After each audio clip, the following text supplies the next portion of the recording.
Hi hello friends అందరూ ఏం చేస్తున్నారు ఎలా ఉన్నారు ఇది సండే వ్లాగ్ అనమాట. ఆ రోజు వెళ్ళి మార్నింగ్ ఏం లేగవలేదు ఎందుకంటే ఆ రోజు వర్క్ చేయను కాబట్టి. ఇక్కడ ఆ రోజు అమ్మ స్పెషల్గా ఏం చేస్తున్నారంటే గుంట పునుగులు. ఎంతమందికి గుంట పునుగులు అని తెలుసు? చాలామందికి తెలిసి ఉంటాయిలే. ఇక్కడ వీళ్ళ అల్లరి మామూలుగా లేదు. మా అమ్మ అక్కడ ఏదో ప్లాస్టర్ అంటిస్తుంది, మెస్సుని పందికి కొట్టేసిందని.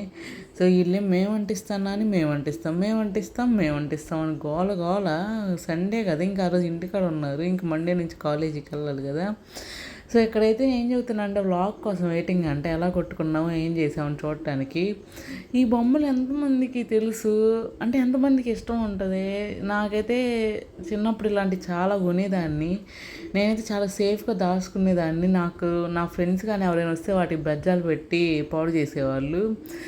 ఇక్కడ వీళ్ళేమో అసలు ఆ బొమ్మను అయితే కస్సలు వదలటం లేదు. ఆ పిల్ల వాళ్ళ అమ్మ ఏదో అన్నని నేను పగలగొట్టేస్తాను ఎమోషనల్ బ్లాక్మెయిల్ అయితే మామూలుగా చేయటం లేదు ఆ పిల్ల. నేను వీడియో తీస్తున్నానని ఏదో కొంచెం అలా ఉంది, కానీ విడిగా అయితే వామ్మో మామూలుగా కాదు. ఆ రోజు కర్రీ వచ్చే చికెన్ కాదు, ఎగ్ కర్రీ. నేను ఎగ్తో వెరైటీగా చేశాను. ఇది చాలా యూట్యూబ్ ఛానల్స్లోనే ఉంది. ఈసారి ఎప్పుడైనా అలా బయటకు వచ్చి చూస్తే ఇప్పటికి ఈవినింగ్ ఆఫ్టర్నూన్ కదా, ఆఫ్టర్నూన్ అనమాట. కొంచెం ఎండగా ఉంది. ఇక్కడేమో మమ్మీ ఏమో ఇంకా శ్రావణ మాసం వస్తుంది కాబట్టి అన్నీ అన్నీ బయట వేయటం సర్దటం. సంవత్సరంలో 3 సార్లు అయినా మా అమ్మ వీటన్నిటిని బూజులు దులపటం, అలవాళ్ళు దులపటం ఏమో ఒక పెద్ద అలవాటు. చాలా ఓసిడి. నా వల్ల అయితే అస్సలు కాదు. తీసిన వస్తువులు ఎక్కడ ఉన్నాయి అక్కడ పెట్టాలని చెప్పిద్ది. నేను అందుకనే అనుకుంటా రివర్స్లో పుట్టాను ఆమెకి. ఇక్కడేమో వీళ్ళేమో అసలు ట్యాబ్ చూస్తున్నా అసలు వదిలిపెడతలేదు. ఈ పిల్ల మినీ దెయ్యంలే మారింది, చంద్రముఖిగా మారిన ఇచ్చిట ఇక్కడ. అలా ఈవినింగ్ అయింది. ఈవినింగ్ అయిపోయేటప్పుడు క్లైమేట్ కొంచెం చేంజ్ అయింది. ఏంటో ఈ వాతావరణం. ఇంకా ఇక్షిత వచ్చేసింది అనమాట. తర్వాత ఇక్కడ చూడండి అసలు ఎంత యాక్షన్ చేస్తున్నారో. రేపంటే స్కూల్కి వెళ్తాంట, బాగోలేదంట. ఏం బాగోలేదని చెప్పా, ఎన్నిసార్లు చెప్పాలని గోల. ఇక్కడ బండి నడిపిద్దంట, బండి వేసుకొని స్కూల్కి వెళ్ళిద్దంట. ఆ వయసుకి బండి వేసుకొని వెళ్ళిద్దంట. అసలు మాకైతే అప్పుడు సైకిల్ కూడా సరిగ్గా ఉంది. నేను రేపటి నుంచి డైట్ వీడియోస్ వస్తాయి, చూడండి. హాయ్ హలో ఫ్రెండ్స్ అందరూ ఏం చేస్తున్నారు ఎలా ఉన్నారు? టుడే సండే, టుమారో మండే నుంచి మన డైట్ అనేది స్టార్ట్ అవుతుంది. ఆల్మోస్ట్ 90 days ఖచ్చితంగా చేస్తాను. నేను ఇంకోటి ఏం చెప్పదలుచుకున్నానంటే, నేను చేసే డైట్ వీడియోస్ లాంగ్ వీడియోస్తో పాటు మినీ వ్లాగ్స్ కూడా నేను పెడతాను. మండే నుంచి అంటే మండే అంటే ఆల్మోస్ట్ మీకు లైక్ అంటే 11 అదే డే ఆగస్ట్ 11 అలా వస్తాయి అనమాట. చాలామంది డైట్కి ఏం తీసుకోవాలి, డైట్ అంటే టఫ్, ఎక్స్పెన్సివ్ అనుకుంటారు. నో, నేను చెప్పేది ఏంటంటే మీరు తీసుకునే ఫుడ్నే కొంచెం పోర్షన్ కంట్రోల్ చేసుకోండి. స్టార్టింగ్ అడ్వాన్స్డ్గా వెళ్ళకండి. వెళ్తే కనుక మీరు అసలు చేయలేరు. ఒక వారం రోజుల్లోనే మళ్ళీ నార్మల్గా వచ్చేస్తారు. డైట్ చేస్తే చాలా నీరసం వస్తుంది అది ఇది అనుకుంటారు. మీరు హెల్తీ ఫుడ్ తీసుకోండి, ఎందుకు నీరసం వస్తుంది. హెల్తీ ఫుడ్ అంటే ఏంటంటే కార్బోహైడ్రేట్స్ అనేది ఎనర్జీ సోర్స్. అవి స్ఫూర్తిగా మానేయకుండా మనం ఎంతవరకు తీసుకోవాలో అంతవరకు తీసుకుంటే బెటరు. మళ్ళీ ఇంకోటి ప్రోటీన్ రిచ్ ఫుడ్స్ తీసుకోండి. లైక్ ఎగ్స్ తీసుకోకపోతే పన్నీర్, పప్పులు అవన్నీ ఉంటాయి కదా, శనగలు, ఇవన్నీ మంచిగా తీసుకోండి.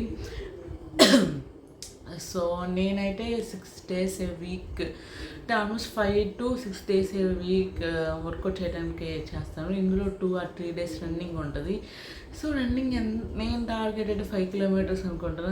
ఎంతవరకు అవుతుంది నాకైతే తెలియదు. ఆల్మోస్ట్ 3 kilometers అయితే చేద్దామని, అంటే నాకు ఇదివరకు అలవాటు ఉంది కాబట్టి నేను చేయగలను. మీరు కనుక స్టార్ట్ చేస్తే వాకింగ్తో స్టార్ట్ చేయండి, స్లోగా రన్నింగ్ చేయండి. స్ట్రెంత్ ట్రైనింగ్ అనేది కూడా 5 to 6 days నా బాడీని అయితే ఫుల్ స్ట్రెస్ అయితే ఇవ్వను. నేను ఎంతవరకు చేస్తాను అంతవరకే చేస్తాను. 90 days తర్వాత రిజల్ట్ ఎలా ఉంటుందో అప్పుడు చూద్దాము. మనం రిజల్ట్ గురించి ఎక్స్పెక్టేషన్స్ పెట్టుకోకుండా మనం ఏదైతే చేస్తామో చేసుకుంటూ వెళ్తే మనం అనుకున్న దానికంటే బెటర్గా ఉంటాము. మన లైఫ్ పర్స్పెక్టివ్ కూడా చాలా వరకు చేంజ్ అయ్యింది. నేను వన్ థింగ్ అయితే చాలా నోటీస్ చేశాను ఇన్ విలేజెస్. ఏంటంటే చాలామంది అనుకుంటారు, వాళ్ళేది అనుకుంటారు, వీళ్ళేది అనుకుంటారు. విలేజ్ అనే కాదు, ఎక్కడైనా కానీ కామన్గా వాళ్ళేది అనుకుంటారు, వీళ్ళేది అనుకుంటారని వాళ్ళు చేయాలనుకున్నది కూడా మానేస్తారు. మీరు అలా కనుక మానేస్తే మీరు ఎప్పుడు అలానే మిగిలిపోతారు. మీరు ఏదైతే చేయాలనుకుంటున్నారో దాన్ని చేయడానికి ముందరికి రండి. ప్రతి ఒక్కదానికి వాళ్ళు అనుకుంటారేమో, వీళ్ళు ఇలా చూస్తారేమో, మనకు అలా అవుతుందేమో అని ఎప్పుడు థింక్ చేయకండి. మిమ్మల్ని గురించి మీరేమనుకుంటున్నారని నేను ఫస్ట్, వాళ్ళేదో అన్నారు వీళ్ళు ఇలా చేశారని ప్రతిదీ మీరు సీరియస్గా తీసుకోకండి. టేక్ ఇట్ ఈజీ, వదిలేయండి. ఒకసారి మామూలుగా వన్స్ ఓడిపోతే వాళ్ళు ఏమంటారంటే, ముందులే చెప్పాను అమ్మాయికి ఏం చేతగడని అంటారు.